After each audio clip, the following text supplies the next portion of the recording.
What up, everybody? InstructaBeats back again here talking about the area of a circle. One of my favorite lessons. So let's go all the way back to what you learned in 5th grade.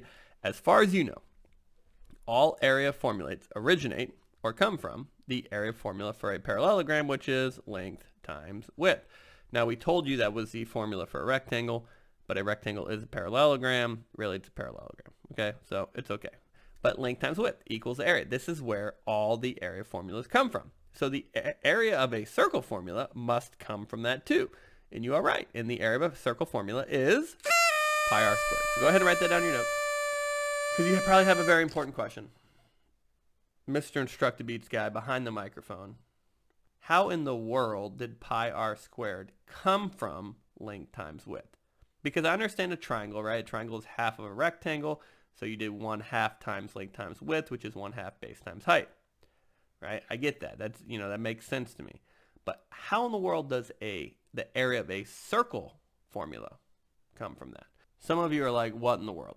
All right, so I wanted to do a video for you, but I don't have the animation skills to do it as good as this guy. So please, please, please check out the link in this video up here. You'll see it right there. Click that.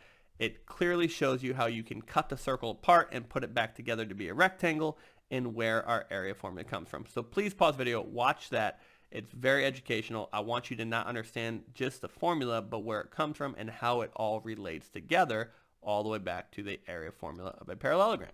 So now that you kind of see how when you cut that circle into equal pieces, right, cut it into a fraction, you can rearrange them, and how the height is related to the radius, and how the circumference is related to the base of that, right? You're doing length times width. It's really all interconnected, just like I told you. So the first thing we want to do is we want to draw a circle. Okay, so let's draw a circle. Let's just make our radius 2, because I like even numbers. There we go. And I'm going to draw this, and let me get rid of this right here. Again, okay, so when you're finding the area, right, it doesn't matter what shape it is, you're trying to figure out how much space is inside of my two-dimensional shape, right? Area is the grass, inside the playground. Same thing. It doesn't matter if it's a rectangle, a triangle, or whatever. You're trying to figure out how many square units do you need to cover the inside of this circle. So you just learned the area formula of a circle is pi r squared. And so we just made this circle. We know the radius was 2. So I'm going to do 2. There we go. 2 squared. And if I solve that out, you can either, and again, we're going to use for our purposes pi as 3.14. So I'm going to be doing 4 times 3.14, because 2 squared was 4. Or you could type it all on your calculator at the same time. And if you were trying to cover this circle, right, with square units, 12 and 56 hundredths, and we did inches, so we're going to say inches squared. So if you were laying out square units on this circle, it would take 12 and then 56 hundredths of another one to completely cover this circle. And again, if you notice, everything's related to pi. Okay, pi, pecan pie, strawberry pie, rhubarb pie, chocolate pie, any type of pie, okay, but really not that type of pie. So let's check a U-try problem. So it says the radius of a circle is 4 5/10 inches. What is the area of the circle?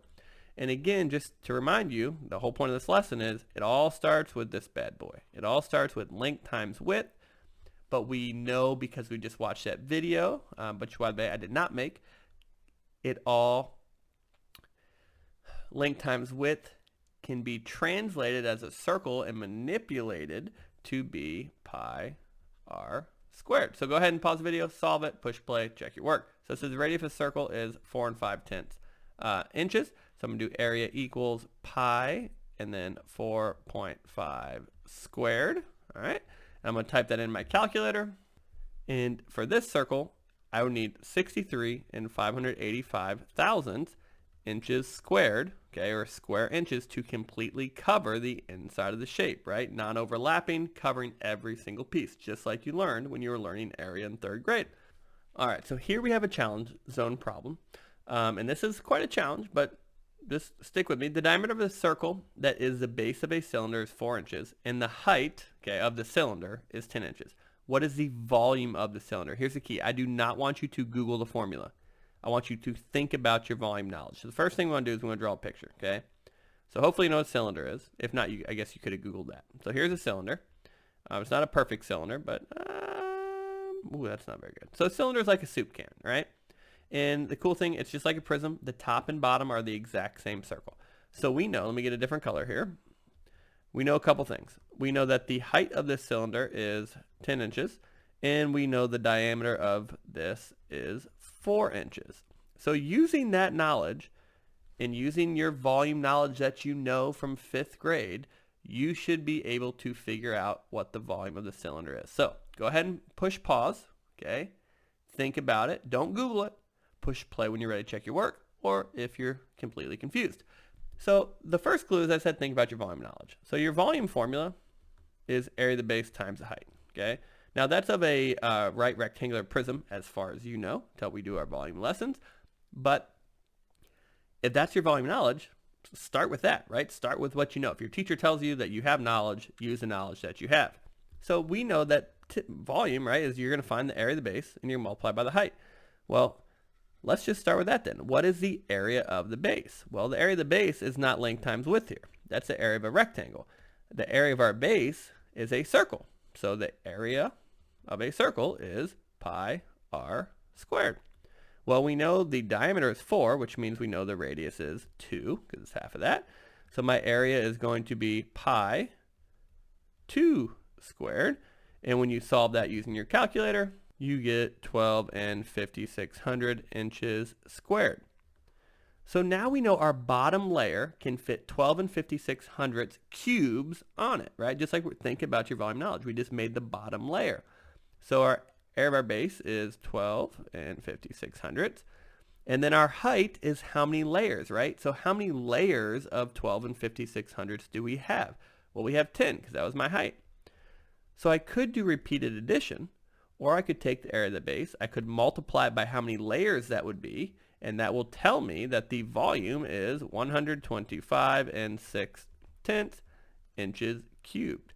Now, I was not expecting you guys to be able to do that. I was not expecting you to have that memorized. Okay, I'm not expecting you to know the volume formula for a cylinder, because we're going to learn that in our next couple days, next couple lessons. But I wanted you guys to think and use your knowledge. Same thing that you guys are working on with your breakout room. Use the knowledge you have, start with that, and go from there.